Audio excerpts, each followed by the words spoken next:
तेरे महबूब की शबाहत लेकर आया हूं, तेरे महबूब की या रब शबाहत लेकर आया हो, हकीकत तू कर दे मैं सूरत लेकर आया हूं। কবি বলেন, হে রব, তোমার প্রিয় বান্দা হাজিরা তারা তো আজকে তোমার প্রেমে আসক্ত হয়ে, তোমার প্রেমে বিভোর হয়ে তারা তোমার ঘরের পানে ছুটে গেছে। আমি তো অসচ্ছল মানুষ, গরিব মানুষ, আমি তো তোমার ঘরের মেহমান হইতে পারি নাই, আমি তোমার ঘরের জিয়ারত আমাকে নসিব হয় নাই, কিন্তু আমার যতটুকু সামর্থ্য আছে আমি তোমার সেই প্রিয় বান্দাদের সাদৃশ্যটা আমি ধারণ করেছি। আল্লাহ, তারা যেমন চুল কাটে না, নখ কাটে না, পশম কাটে না, আল্লাহ আমরা এই সাদৃশ্যতা ধারণ করেছি। হাজী তো হইতে পারি নাই, তোমার ঘরের মেহমান তো হইতে পারি নাই, কিন্তু এখন এই আকৃতিটা অন্তত ধারণ করেছি। আল্লাহ, তুমি তোমার মাহবুবদের সারিতে আমাদেরকে অন্তর্গত করে নাও। আল্লাহ নবী বলতেছেন, আমার উম্মতের জন্য আল্লাহ তাআলা বরকত রেখে দিয়েছেন প্রভাতের মধ্যে, এই জন্য কোন অবস্থাতেই যাতে আমরা ফজরের ওয়াক্তের মধ্যে না ঘুমাই, ফজরের নামাজ না পড়া ঘুমিয়ে থাকা, এটা যেমন ভাবে সারা দিনের জন্য আল্লাহর কোনো জিম্মাদারি থাকে না। হাদিসের মধ্যে আসছে, যে ব্যক্তি ফজরের নামাজটা জামাতের সাথে আদায় করলো, গুরুত্বের সাথে আদায় করলো, সেই ব্যক্তি সারাটা দিনের জন্য আল্লাহর জিম্মাদারিতে ঢুকে গেল। আল্লাহর জিম্মাদারিতে সে ঢুকে গেল। সে যদি ওই দিন মারা যায়, সে ঈমান নিয়ে মরতে পারবে নিশ্চিত, কারণ সে আল্লাহর জিম্মাদারিতে সে ঢুকে গেছে। শয়তান থেকে, কবল থেকে সে বাঁচতে পারবে ইনশাআল্লাহ, বিভিন্ন বিপদ আপদ থেকে সে বাঁচতে পারবে। যদি এমন কোন বিপদের মধ্যে পড়েও তবুও তার একটা শেষ শুভ পরিণতি আল্লাহ তাআলাকে দান করবে। এই জন্য আমরা ফজরের সময়টাতে অবশ্যই ঘুমিয়ে থাকবো না, ফজরের নামাজটা আদায় করব। অনেকে আছে আবার ফজরের নামাজ আদায় করে করে তাড়াতাড়ি কিভাবে ঘুমিয়ে যাবে সেই চেষ্টা করে। না না, সেটাও না। অবশ্যই সূর্য ওঠার আগে আপনি ঘুমাবেন না, কারণ ফজরের সময়টাতে আল্লাহ তাআলা বরকত রেখেছেন। এজন্য চেষ্টা রাখতে হবে ফজরের নামাজের পরে আধা ঘন্টা 40 মিনিট সময় অপেক্ষা করে আমরা 2-4 রাকাত ইশরাক নামাজ আদায় করব। রাজি আছেন? তেলাওয়াত করবেন, জিকির আজকার করবেন, অথবা হাঁটাচলা করবেন। এরপরে 2-4 রাকাত নামাজ ইশরাকের সালাত আদায় করে ফজরের সময়টা যাতে এই বরকতের সময়টা যাতে না ঘুমাইতে হয়, ঘুমিয়ে কাটাইতে না হয়। এই জন্য মনে করেন ফজরের জামাত যতটার সময় হয়, এখন হয়তো 4:45টার সময় ফজরের জামাত হয়, তো মনে করেন যে 5:30টার সময় আপনি ইশরাকের নামাজ আদায় করতে পারবেন। অর্থাৎ 45 মিনিট পরে, 40-45 মিনিট পরে ইশরাকের সময়টা হয়ে যায়। এই সময়টা মসজিদে থাকেন। হাদিসের মধ্যে আসছে, যারা এই সময়টা মসজিদের মধ্যে থাকলো, জিকির আজকার তেলাওয়াত করলো, সেই জন্য একটা হজের সওয়াব পায় গেল, একটা গোলাম আজাদের সওয়াব সে পায় গেল। কত বড় ফজিলতের জিনিস! এজন্য আখিরাতের এই সওয়াবগুলির জন্য আমাদের ভিতরে লোভ থাকা দরকার আছে কি নাই? জীবন তো শেষ হয়ে যাচ্ছে, সময়গুলি কত বেশি ভালো করে কাটাইবেন, ফজিলতের সাথে কাটাইবেন। 5 টাকা, 100 টাকা, 200 টাকা লাভ হওয়ার জন্য আমরা কত চেষ্টা করি, আর আখিরাতের এই সবগুলির জন্য আমাদের দিনের মধ্যে লোভ থাকতে হবে। ফজরের এই সময়টাতে যদি আমরা মসজিদে কাটাই, একটু তেলাওয়াত করলাম, যাদের কোরআন তেলাওয়াত দুর্বল আছে আস্তে আস্তে একটু ভালো করলাম, যাদের পীর সাহেবের পক্ষ থেকে তাসবিহাত দেওয়া আছে আমরা জিকিরগুলি আদায় করলাম, এরকম ভাবে আমলের মধ্যে থাকলাম, এরপরে 2-4 রাকাত ইশরাকের নামাজ পড়ে মসজিদ থেকে বের হইলাম, তাহলে এই সময়টা আমার ঘুমে কাটাইতে হইল না। অনেকে আছে এরকম ফজর নামাজটা পড়ে তাড়াতাড়ি কেমনে ঘুমাইয়া যাব। অনেক মসজিদের ইমাম মুয়াজ্জিনদের এই প্রবণতা আছে যে তাড়াতাড়ি মসজিদ তালা দিয়ে তাড়াতাড়ি কেমনে দিয়ে ঘুমাইতে যাবে। আফসোস, এই জন্য তাদের রিজিকের মধ্যে বরকত হয় না। যাদের মধ্যে এই প্রবণতাগুলি আছে, সবাই ধনী হইতে পারে, দেখা গেছে যে মসজিদের ইমাম মসজিদের রিজিকের মধ্যে বরকত হয় না, ধনী হইতে পারে না। কারণ যেখানে আল্লাহ নবী বলছেন আল্লাহ বরকত দিয়ে দিচ্ছেন, এই বরকত জিনিসটা তো, এই বরকতের জন্য তো লোভ তার হচ্ছে না। সম্মানিত হাজিরিন, এই জন্য আমাদের সতর্ক থাকতে হবে যে আমরা যাতে আমাদের এই আমলগুলিকে আমরা সুন্দরভাবে আদায় করতে পারি এবং যাতে নবীজির এই উৎসাহটা আমাদের জন্য কাজে লাগাইতে পারি। যাই হোক, বলতেছিলাম আল্লাহ তাআলা প্রভাতের শপথ করতেছেন, এরপরে আল্লাহ তাআলা শপথ করতেছেন ওয়ালায়ালিন আশরিন, শপথ করে বলছি 10টি রাতের। 10টি রাত ইবনে আব্বাস রাদিয়াল্লাহু তাআলা আনহুমা সহ অধিকাংশ মুফাসসিরিনদের মতে সেই 10টা রাত হচ্ছে জিলহজ মাসের 10টা রাত। সুবহানাল্লাহ বলবেন না? আল্লাহ কসম করতেছেন জিলহজ মাসের 10 দিন 10 রাতের কথা। আল্লাহ তাআলার কাছে অত্যন্ত গুরুত্বপূর্ণ। এই সারা বছরের মধ্যে সবচেয়ে বেশি প্রিয় দিন হচ্ছে আল্লাহ তাআলার কাছে জিলহজ মাসের 10 দিন। মা মিন আইয়ামিন আহাব্বু ইলাল্লাহি মিন আশরি যিলহিজ্জাহ। আল্লাহ তাআলার কাছে জিলহজ মাসের 10 দিন 10 রাতের চাইতে অন্য কোন দিনগুলি এত প্রিয় না। সারা বছর আপনি রমজান মাস বলেন, মুহররম মাস বলেন, রবিউল আউয়াল মাস বলেন, কোন দিনগুলি আল্লাহ তাআলার কাছে এত প্রিয় না যত প্রিয় হচ্ছে এই 10টা দিন 10টা রাত। বলি সুবহানাল্লাহ। কালকে থেকে যে দিনগুলি আসতেছে, দিল থেকে প্রস্তুতি গ্রহণ করেন যে এই 10টা রাত এবং 10টা দিন আমি আল্লাহর জন্য কাটাই দিতে চাই। রাজি আছেন সবাই? খুব আমলের সাথে কাটাইতে হবে। এখন প্রশ্ন হচ্ছে এই 10টা দিন 10টা রাত কেন প্রিয় এবং আল্লাহ তাআলার কাছে কি পরিমাণ ফজিলতপূর্ণ এই দিনগুলি। সম্মানিত হাজিরিন, এই 10টা রাত এবং 10টা দিন আল্লাহ তাআলার কাছে কেন প্রিয়? সহজ উত্তর হচ্ছে এই দিনগুলি হচ্ছে হজের দিন। এই দিনগুলি হচ্ছে হজের দিন, কুরবানির দিন। বান্দার সবচাইতে বড় আমল, প্রিয় জিনিসগুলি বান্দা পেশ করে আল্লাহর জন্য কোন দিনগুলিতে? এই 10টা দিনের মধ্যে। সারা দুনিয়া থেকে প্রায় 200টা দেশ থেকে মানুষ মক্কার দিকে ছুটে চলতেছে। আল্লাহ তাআলা যখন এই দৃশ্য দেখেন, আল্লাহর বান্দারা সাদা কাপড় পরে, 2টা ইহরামের কাপড় পরে সেই আফ্রিকা থেকে আসতেছে। যদি চোখ দিয়ে দেখতেন, সেই কালো কালো লোকদের বাহিনীগুলি দলে দলে ঢুকতেছে হারাম শরীফের মধ্যে। সাদা চামড়ার বাহিনীগুলি ঢুকতেছে সেই খোরাসান থেকে, রাশিয়া থেকে, তুর্কমেনিস্তান থেকে, তুরস্ক থেকে ঢুকতেছে, সেই আমেরিকা থেকে ঢুকতেছে, আটলান্টিক মহাসাগরের দেশগুলি থেকে ঢুকতেছে, আফ্রিকার দেশগুলি থেকে ঢুকতেছে। সবাই এরকম ভাবে সাদা সাদা কাপড়ের ইহরাম পরে পরে হারাম শরীফের মধ্যে ঢুকতেছে। সবাই, সারা দুনিয়ার মানুষ আল্লাহর জয়গান গায়ে গায়ে ঢুকতেছে। আল্লাহর জন্য তারা নিজেদেরকে কুরবানি পেশ করতেছে, বলতেছে লাব্বাইক আল্লাহুম্মা লাব্বাইক লাব্বাইক লা শারীকা লাক লাব্বাইক। আল্লাহ হাজির হাজির। আল্লাহ, আমরা তোমাকে রব মনে করি। আল্লাহ, তোমাকে একমাত্র ইলাহ মনে করি।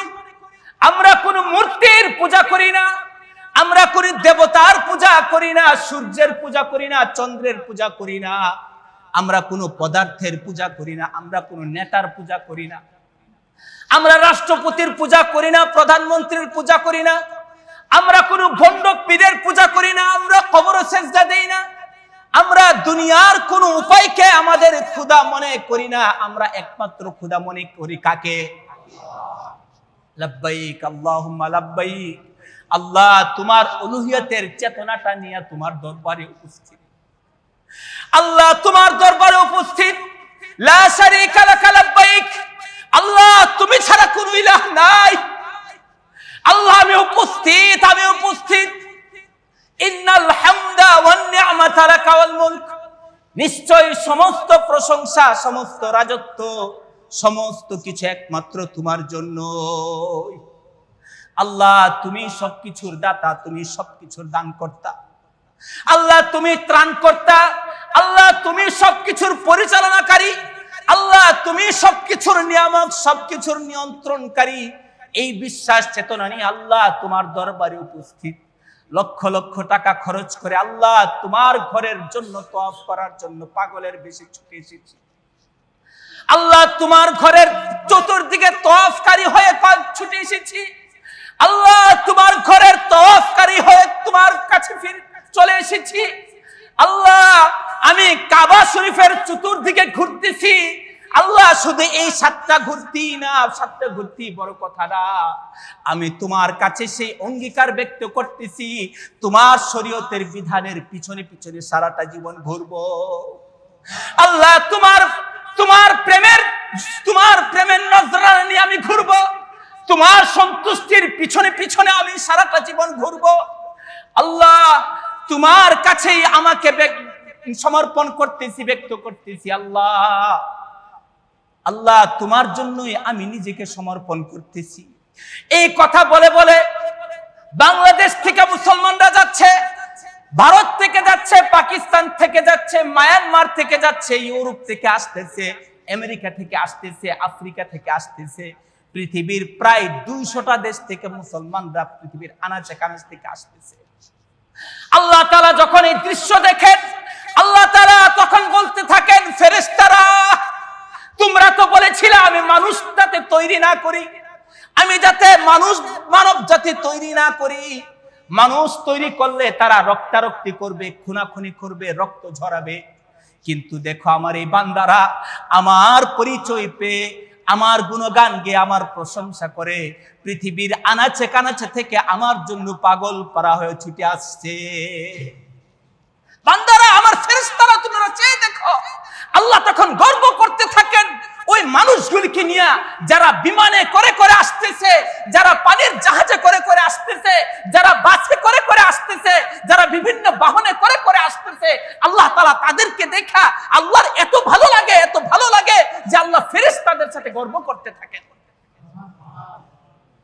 আল্লাহ তাআলা তখন এই দৃশ্যগুলি এত ভালো লাগে, এই জন্য আল্লাহ তাআলা শুধুমাত্র হুজ্জাতদের জন্য নয়, শুধুমাত্র হাজীদের জন্য নয়, আল্লাহ তাআলা বরং সমস্ত উম্মতে মুসলিমার জন্য, সমস্ত তাওহীদবাদী সকলের জন্যই ঘোষণা করে দেন যে এই দিনগুলি আমার এই বান্দারা যে আমার জন্য পাগল পারা হয়ে ছুটে আসতেছে, আজকে শুধু তাদের জন্য খুশনসিব না, বরং তোমরা মুসলমানরা যারা যেতে পারো নাই, যাদের দিলের মধ্যে বেকুলতা আছে, আকুলতা আছে যে আল্লাহর ঘরের জিয়ারত করবে, আল্লাহর ঘর তওয়াফ করবে, তোমাদের সকলের জন্যই আমি এই প্যাকেজটা নসিব করে দিলাম। কি বলেন?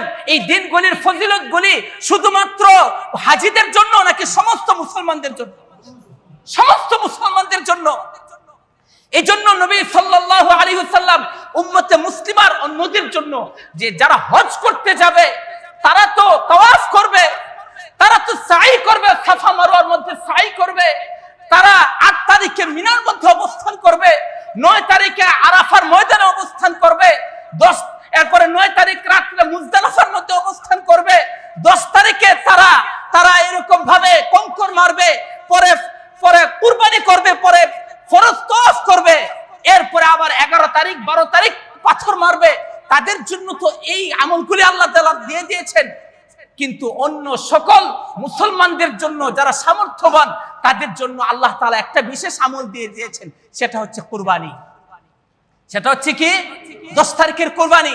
যে হাজীরা যেমন ভাবে কুরবানি করে, তোমরা উম্মতে মুসলিমারাও সেই 10 তারিখে তোমাদের এই বিশেষ আমলের সাথে তোমরা কাটাও, যে তোমরা 10 তারিখের কুরবানিটা হইলেও তোমরা পালন করো। সম্মানিত হাজিরিন, আল্লাহ তাআলার কাছে সেই হজের আমলটা অনেক অনেক বড় আমল। আল্লাহর নবী সাল্লাল্লাহু আলাইহি ওয়াসাল্লামকে জিজ্ঞাসা করা হলো, ইয়া রাসূলুল্লাহ আইয়ুল আমালি আফদাল, ইয়া রাসূলুল্লাহ সবচেয়ে শ্রেষ্ঠতম আমল কি? আল্লাহর নবী বললেন, শ্রেষ্ঠতম আমল হচ্ছে আল ঈমানু বিল্লাহ, আল্লাহর প্রতি বিশ্বাস রেখে, আল্লাহর প্রতি ঈমান রেখে মানুষ তার জীবন যাপন করা, এটা হচ্ছে সবচেয়ে বড় আমল। অর্থাৎ আল্লাহ তাআলার কাছে চুক্তিবদ্ধ হওয়া যে আল্লাহ তোমাকে আমি বিশ্বাস করছি এবং তোমার শরীয়ত অনুযায়ী আমি আমার জীবনটা কাটাবো। এই একটা আল্লাহ তাআলার সাথে এমন একটা চুক্তিবদ্ধ হওয়া, এটা হচ্ছে সবচেয়ে বড় আমল। আর এরপরে জিজ্ঞাসা করছেন এরপরে কি? বলে যে এরপরে হচ্ছে আল জিহাদু ফি সাবিলিল্লাহ, আল্লাহর রাস্তায় যুদ্ধ করা, নিজের রক্ত ঝরিয়ে দেওয়া, এমনকি নিজের জানটাকে বিসর্জন দিয়ে দেওয়ার জন্য যুদ্ধের ময়দানে অবতীর্ণ হওয়া, এটা হচ্ছে সবচেয়ে বড় আমল। ঈমানের পরে সবচেয়ে বড় আমল কি? জিহাদ।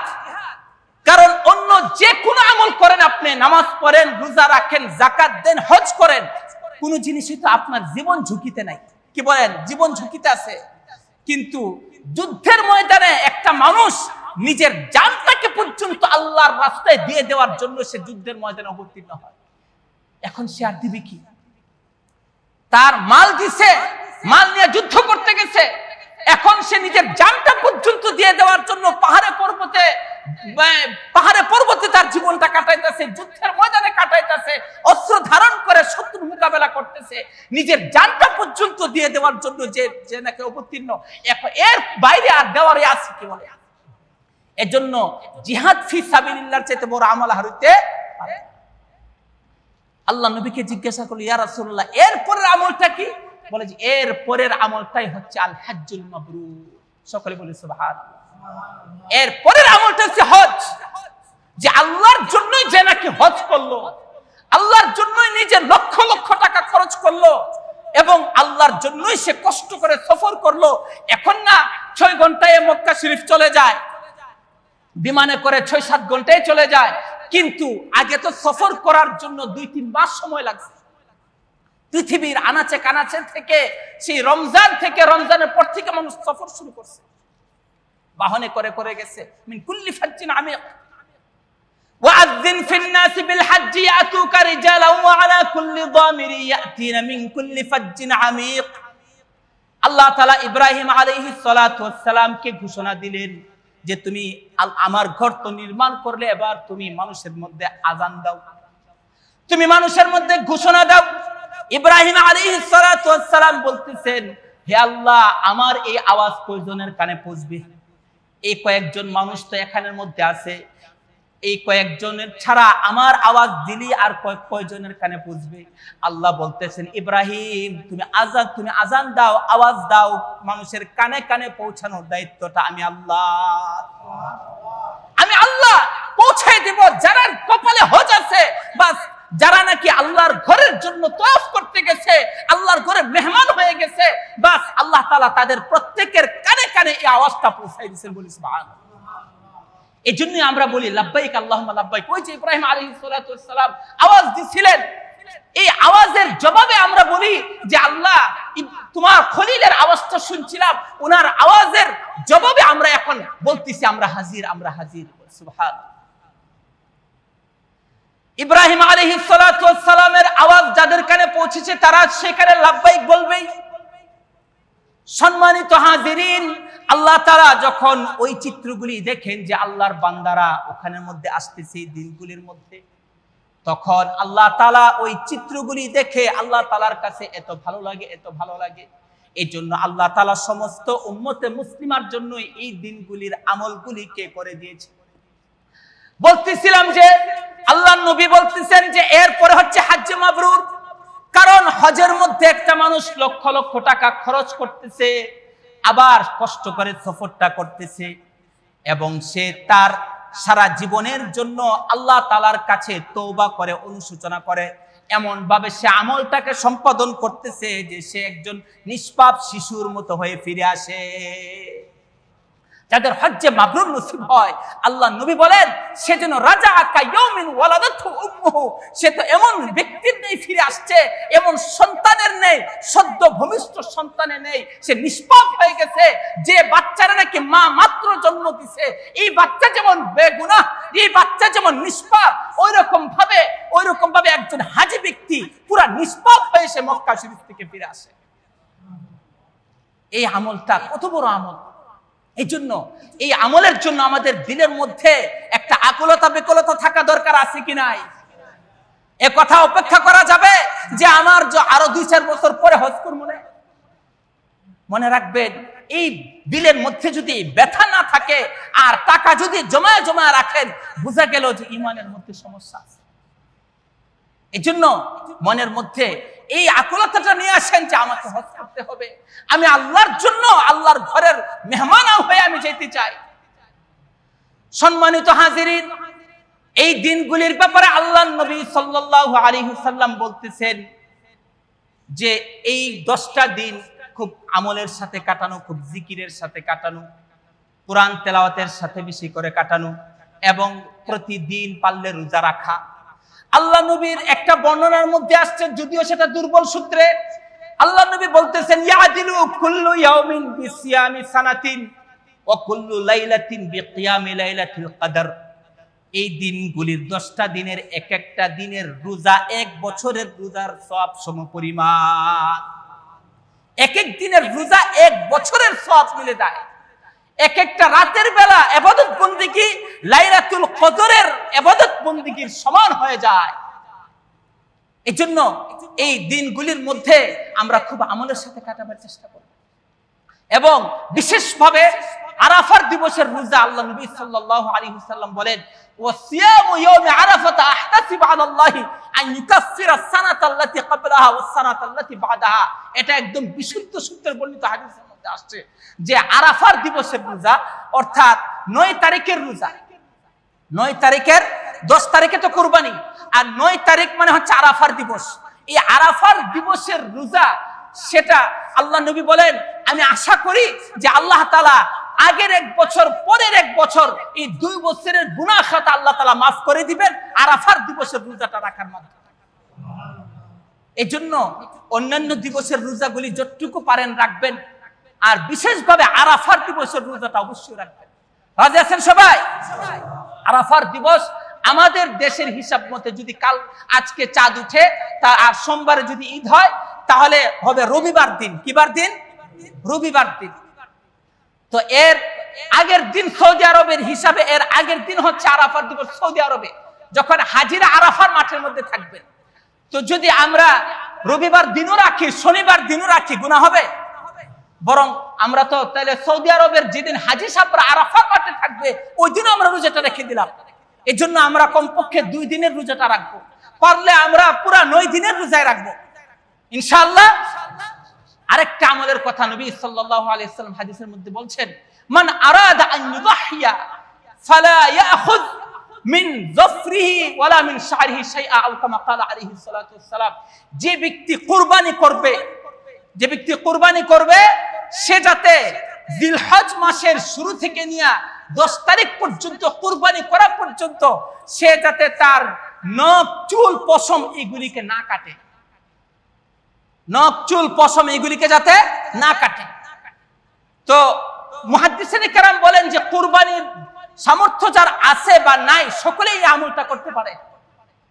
কারণ কি, এই আমলটা মূলত যারা হজ করতে গেছে, যারা ইহরামওয়ালা, যারা ইহরাম বাঁধছে তাদের জন্য অনেক কিছু হারাম হয়ে যায় না? ইহরাম বাঁধলে সুগন্ধি ব্যবহার করা যায় না, চুল কাটা যায় না, নখ কাটা যায় না, স্ত্রী সম্ভোগ করা যায় না। বলে যে আমরা কিছুটা হলেও মুহরিমদের, হাজী সাহেবদের মতো আমরা সাদৃশ্য ধারণ করলাম।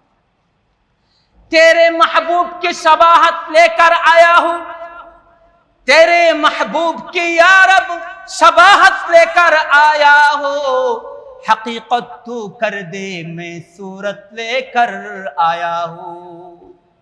কবি বলেন, হে রব, তোমার প্রিয় বান্দা হাজিরা তারা তো আজকে তোমার প্রেমে আসক্ত হয়ে, তোমার প্রেমে বিভোর হয়ে তারা তোমার ঘরের পানে ছুটে গেছে।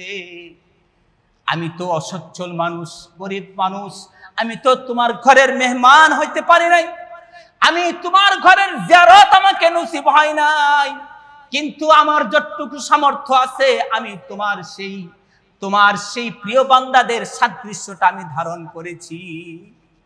আল্লাহ, তারা যেমন চুল কাটে না, নখ কাটে না, পশম কাটে না, আল্লাহ আমরা এই সাদৃশ্যতা ধারণ করেছি। হাজী তো হইতে পারি নাই, তোমার ঘরের মেহমান তো হইতে পারি নাই, কিন্তু এখন এই আকৃতিটা অন্তত ধারণ করেছি। আল্লাহ, তুমি তোমার মাহবুবদের সারিতে আমাদেরকে অন্তর্গত করে নাও। হकीकत तू कर दे मैं सूरत लेकर आया हूं। এই জন্য আমরা আমাদের আমলগুলি এই 10 দিনের আমলের মধ্যে এই জিনিসগুলিকে আমরা রাখবো। রাজি আছেন?